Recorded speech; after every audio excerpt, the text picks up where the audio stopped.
ነው ብላችሁ ወደ ሌላም ስትሄዱ የሚያጋጥማችሁ ይሄው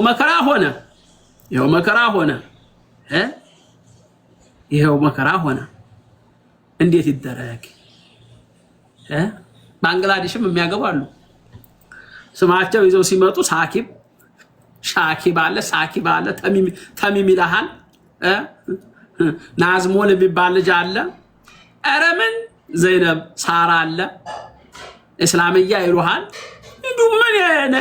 ምን አለ እንደው ሽማ ይሩሃል ሸሚማም ይላሉ አንዳንዶች እንደውም ሸሚማ ታንያ ስማቸው ራሱ አያያዝም ይሄን ሁላ ስም ባሏ ጋር በተዋደደች ሰዓት አሰይማ በቅትልና ኤምባሲ ላይ ሸሚማ ልጅ ሹሚ ብላ ይዛ በቅትላለች ኢትዮጵያ ኤምባሲ ሁላ እንዴት ይረዳታል ይሄ እንዲህ አይነት ነገር ለመጀመሪያ ነው እንዲህ አይነት የሰማ ነው እኛ እንዲህ አይነት እንደ ኢትዮጵያዊ የሆነ እንዲህ አይነት ስም የያዘ ልጅ የለንም ይቅርታ ትክክለኛ አባቱን ይዘሽ ነይ ሲባል አባቱ ወይ ተሳፍሯል ወይ ሞቷል አበቃ ልጅሽን ይዘሽ እንዳለ እያለቀሽ ትኖር ያለሽ ይሄ ሁላ ምንድነው ሳይታሰብ የተመሰረተ ትዳር እንዲህ አይነት መከራ ላይ ይጥላችኋል እህቶች እየወደቃችሁም ነው እየተቸገራችሁ ነው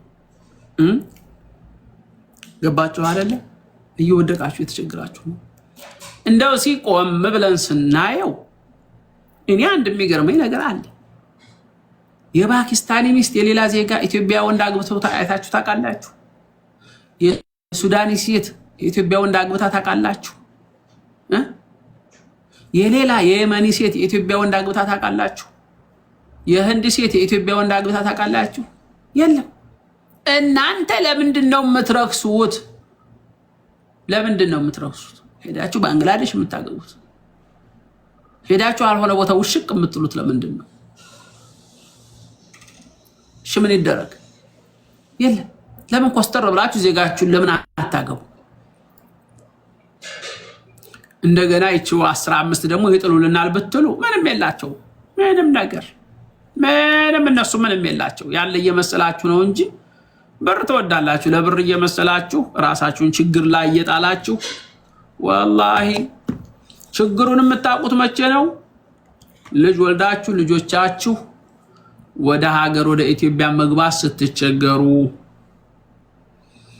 ልጆቻችሁ ሳይማሩ እንደናንተው ደንቆሮ ሆኖ ዝም ብለው ሲቀሩ ያን ጊዜ ምን ነው ከኢትዮጵያ ወልጄ በሆን ቢያንስ በቀላሉ ኢትዮጵያዊ ሆኖ ወደ ሀገሩ ገብቶ ይማር ነበር ከሞላ ጎደል ብላችሁ ትመኛላችሁ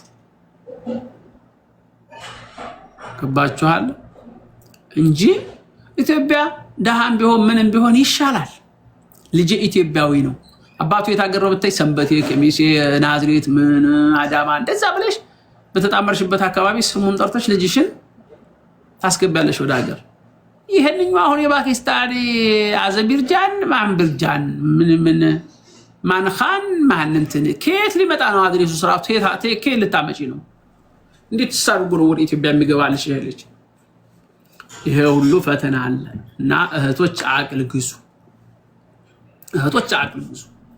ወንድሞች ደግሞ አላህን ፍሩ ትዳር እንደው ዝም ብሎ ለጊዜያዊ ስሜት የሚመሰረት ጉዳይ አይደለም አንዲት ሴት ልጅ ሲጀመር እዛ ሀገር አረብ ሀገር ላይ አግባይ ስትልቅ ላትወልድ ነው እንዴ እሷ ለራሷ እኮ 18 ዓመት 12 ዓመት 13 ዓመት ኖራ ቤተሰቦቿን ረርታ ምን ጉልበቷ ደክም ብሎ 11ኛው ሰዓት ላይ ነው ያለችው እኮ ፀሐይ ሊገባ ትንሽ ሲቀረው ነው እኮ የደረስክባት አንተ ለትዳር በመጀመሪያው የትዳሩ ጠፍቶ አንዳንዷም እዛ በየገጠራማው አካባቢ አላህ ከሀገር ይንቀልሽ ተገተረሽ ኑሪ ያሏት ትዳር የጠመማቱላ ዝም ብላ ድጉልጉሏ ሁላ ነች የምትመጣው እንጂ አደብ ያላት ደህና ሴትማ እርግማን የሌለባት መቼ ተሰደደና ዛው አገር ላይ ሁሉም ነው ገና ቀለም የሚያደርጋት አግብታ የወለደ ምን ትኖራለች ይህች ግን በስንት ስለት በስንት ዱዓት ሀገር ተወጣለኝ እዚህ ከመጣች በኋላ ደግሞ 15 ዓመት 20 ዓመት ተጠጣዋለች እድሜዋ ሄድ አይደለ መግሪብ አካባቢ ሲደርስ ነው አንተ ጋር የተገናኛችሁት። ቀስ ብላ ጠጋ ካለች እንደው ባክህ ቶሎ መውለድ እፈልጋለሁ ነው የምትልክ። ቶሎ ቶሎ አድርጋ ዘሯን ለመተካት ነው። አንቺ አትውለጅ እንኳን ብትላት አሰማህም። እንደምንም ማርገዟን ታውቂ ስልኳን ዘጋግታ እልም ትላለች። ስለዚህ ከጠፉ በኋላ ግን ሲወልዱም ስቃይ ነው፣ ወደ ሀገርም ሲልኩ ስቃይ ነው። ለዚህም ሀገር ተልኮ ያው ስቃይ ላይ ስለሆነ ስታገባ እወቀው ኃላፊነቱን እወጣዋለሁ ወይ ልትወልድ እንደሆነ አስበክ። ይሄንን 100% አስበበት አግባ። ከሆነ አይቀር 100% አገባች በቃ ምን አላት ታዲያ? ለምንዋ ስታገባ ለመውለድ ብቻ ጠብ ለማድረግ ነው። ልጅ ሄዷላ ጊዜ ገደቧ እድሜዋ ሄዷል ነው የምልህ እኮ ነገርኩህ። በ20 ዓመቷ ታገር ወጣለች። እንደገና 15 ዓመት ስደት ተቀመጠች። 20 ዓመትና 15 35 ሆነ። ልጅ ማውለድ ልትቆም ምን ቀራ? ትንሽ ነው የቀራት። ቶሎ ይችን 5 ዓመቷን 6 ዓመቷን ቶሎ ተሻምታ ልጅ መውለድ ነው የምትፈልገው። ስለዚህ አንተ ካገባ በኋላ ለምን ወለድሽ ለምን አረገሽ አካካይ ዘራፍ አይሆንም። ልትወልድ እንደሆነ አምነክ ዝም ብለህ ገብተህ ልጅህ ወልደክ ወይ አንድ መላ ደግሞ አለ ልጆችህ ዝም እንዳይሉብህ እንዳይሰቃዩብህ ወለደች አይደለ እንደው ገና 8 ወር እንደሆናት ሳራ 7 ወር 8 ወርማ ኤርፖርት አያሳልፉም 6 ወር ይሆናት የለም እናትዬ አባብለህ ማለት ነው። ተበድረህ ቢሆን እንደው ቃስ ብለክ ትንሽ ወርቅ ነገር ገዛ አድርገክ ደስ ይላታል። በይ እኔ ተከትዬሽ እመጣለሁ፣ እኔ ከኋላችሁ አሁን እመጣለሁ። ቶሎ ግቢ ወደ ሀገር። መቀበርና መውለድ በአገር ነው የሚያምረው ብለህ ወደ ሀገሯ ማስገባት። ወደ ሀገሯ ሸኝህ አይደለም እዛው ቤተሰብ ጋር ተወልዳለች። እዛው ቀለቧን እየላክ እዛው ልጇን ታሳድግ እንጂ አሁን ይሄ ሲወል ገና ሲረገዝ ጀምሮ በጭቅጭቅ በንትርክ አባቱ አልፈልግህም ብሎት ከርቶት ሆስፒታል ስንት ሆና ተወልዶ ከተወለደ በኋላ ደግሞ እንደገና በ6000 በ7000 ሪያል በደላላ አንገቱ ተቀይቶ አገር የገባ ልጅ ምን አይነት እናት አለ ይልሽ ነው? ቤተሰብ ጋር አድርጎ አያውቅም። አባትና እናቱን እኮ ጥላት ነው የሚያረግህ። የኔ አባት እንዲህ አርጎኝ የኔ እናት እንዲህ አድርጋኝ ጥላት ልክ እንደ ጥላት ነው የሚያው። አንገቱ እንዲህ አጎንብሶ ኤርፖርት ላይ እንዲህ አንገቱ ተቀልሶ ዝናብ የመታው አጉሎ ይመስል ፀሐይ የመታው አጉሎ ይመስል እንዲህ አቀርቅሮ ገብቶ ምን አይነት ክብር ላንተ ሊኖረው ላንቺ ምን አይነት እናት የሌለሽ ነው አይልም። ጥላት ነው የሚያርጓችሁ ልጆቹ ራሱ ማለት ነው።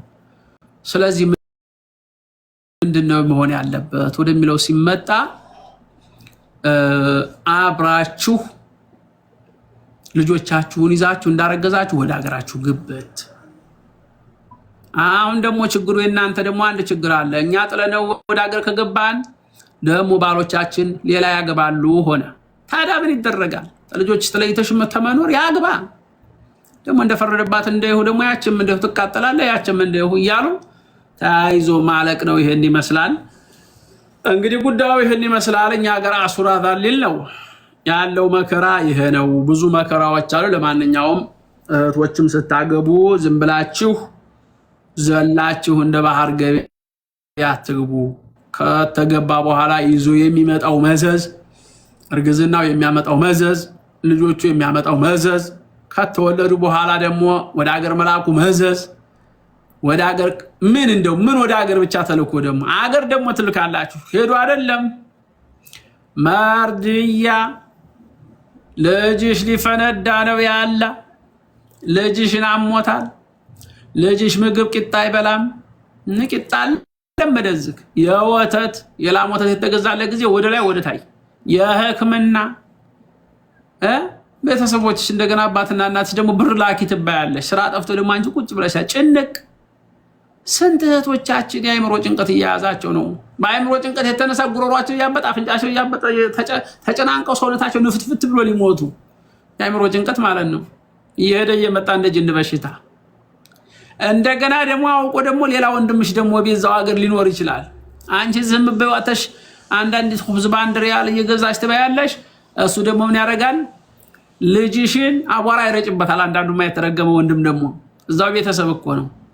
ልጅሽ ላይ ቀስ ይልና የገጠራማው አካባቢ አመድ ይፈልግና እፊቱ ላይ ይደፋበታል። ልጁ ላይ ልጁ አመድ ውስጥ የተንከባለለ ድመት ይመስልና አመዱ እንዳለ ሆኖ ፎቶ ያነሳና እዩ ልጅሽ እንገልተት ብሎልሻል ይልሻል። ወንድምሽ ቶሎ በይ ደህና ልብስ ልግዛለት፣ ደህና ሳሙና ሻምፖ ልግዛለት፣ አልተስማማውም ይዝክ። እዩ ልጅሽ አንቺ ልጅ ነጫጭባ መስሏል፣ ምን ሆነሻል አንቺ? ብር ላኪ ቶሎ ልብስና ሻምፖ ልግዛለት ይልሻል። ያ ወንድምሽ ደግሞ አንስተሽ ደግሞ 10,000 20,000 ላክ ስታረጊ እሱ ደግሞ ክትፎውንና ጫቱን ሸክላ ጥብሱን ይበላበታል። ያ ወንድምሽ ይቅምበታል ብሩን። ለልጁም እኮ አይደርስም።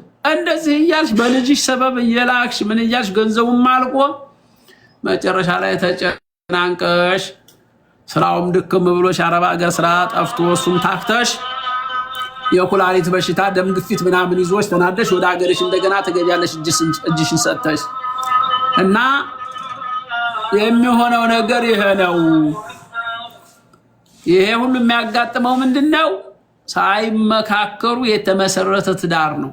ቢቀርባችሁ ከመጣችሁ ምንድነው የሚደረገው? ጠንከር ብላችሁ ስርት ብራችሁን ያዛርጋችሁ ጤንነትሽም እንደተጠበቀ ብርሽን በባንክሽ በኪስሽ አድርገሽ አገርሽ ስትሄጂ የሚሆነውን ማንንም ወስላታ የሚቃቅም ሳይሆን አደብ ያለውን ሰው ፍልግ አድርገሽ ግብት አድርገሽ እንዳገባሽ ደግሞ ከአረብ ሀገር ነው የመጣችሁ ብር በላለሁ ብሎ የሚመጣውን እንዴት ነው የምለየው?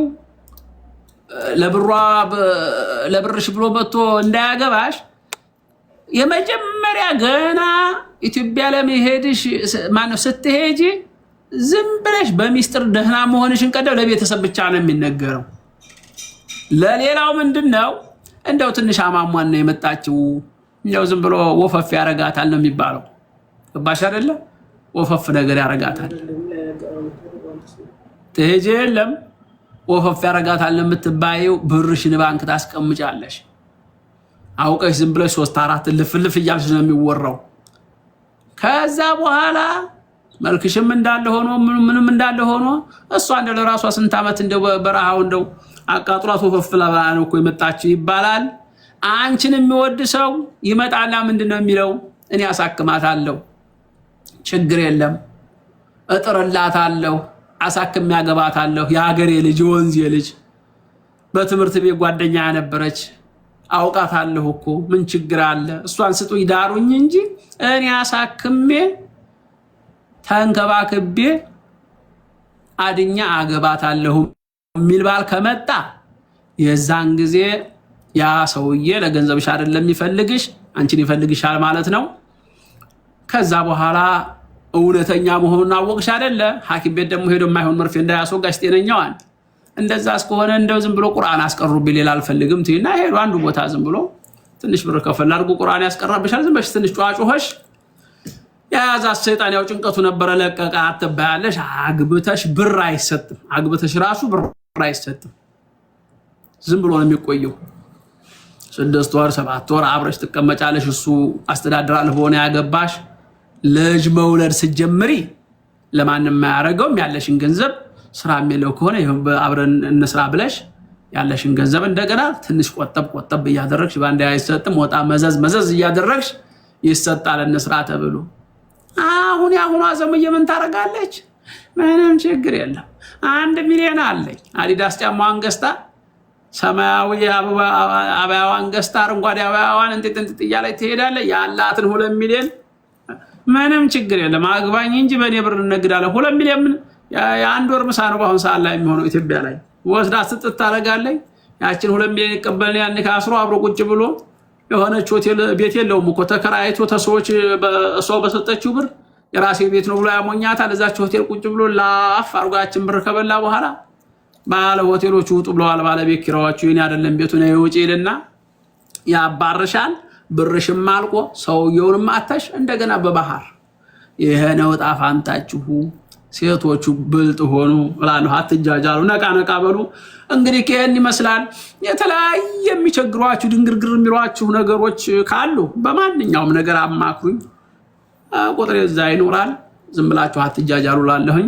هذا وصلى الله وسلم وإلى لقاء آخر والسلام عليكم ورحمة الله وبركاته. أستاذ أرى تزقاو أرى أسجد له هتزقاو من دنا وقدايك. سلام عليكم السلام ورحمة الله وبركاته. ما شاء الله ترى مكرنا سمعها وندوشم سمتوا على أنا وندوشم ما كسبوا من ربه على ما مش مياه مالك ماشي كسلات بوال. بارك الله فيك. السلام عليكم. السلام.